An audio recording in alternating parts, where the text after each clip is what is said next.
So we're here on 5th Avenue between Ivy and Juniper in Bankers Hill. Chris Kluth is active transportation manager at SANDAG, the Regional Transportation Planning Agency. A few years ago, the city converted one of the travel lanes here to a buffered bike lane, which is very nice. So there are two big buffers there. Thanks to SANDAG, the bike lane here on 5th Avenue is scheduled for another upgrade. Cyclists will soon have a physical barrier, like this one in St. Petersburg, Florida, protecting them from moving cars. Research shows this kind of bike lane, called a cycle track, does a much better job at attracting riders than just paint on the ground. The bike counter installed here under these diamonds on the pavement can help confirm that. That is our goal in the long term, to be able to help us figure out,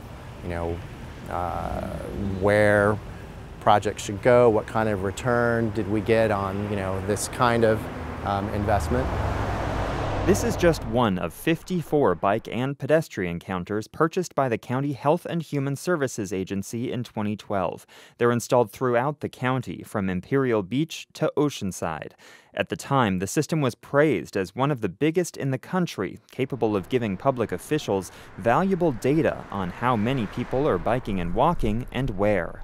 It's really interesting data, and just having a snapshot of this data in this format helps us to validate it. Sherry Ryan is an SDSU professor and consultant who worked on the county's bike counter program. So we had partial data in June and then July. She's showing me some bar graphs on her computer with data from the devices. You can see each of these humps is a summer month, and this represents 3 years of data. So we have these very consistent patterns across 3 years, which is a lot of data. And then we see in July 2016 the battery died. Yes, the battery died. Several of the bike counters, shown here in a video from the vendor, have gone more than a year with dead batteries. How did that happen, you ask? Because no agency had budgeted for the counter's maintenance. The units were purchased by the county with grant money, one-time dollars. What's called an in-pavement loop detector. Ryan has done her best to keep the counters in working order over the years, but that's not really her job. She's a professor, not a transportation agency. It pencils out to something like $100 a unit per year. It's not that much money. It's just there's no steady stream of funding identified for it.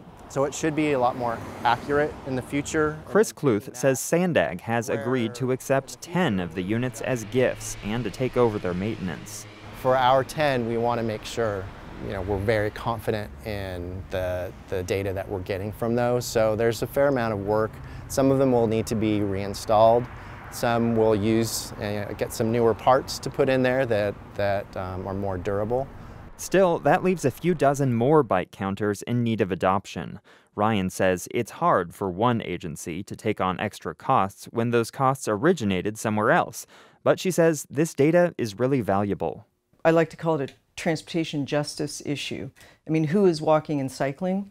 Younger people, people that are too poor to own cars, people who are trying to access transit. So they are kind of the forgotten modes, and unfortunately those travelers are in less safe environments. Ryan says over the next few months, she'll be going city to city trying to convince their transportation officials to adopt the bike counters. And she's hoping each one of them can find a safe and loving home. Andrew Bowen, KPBS News.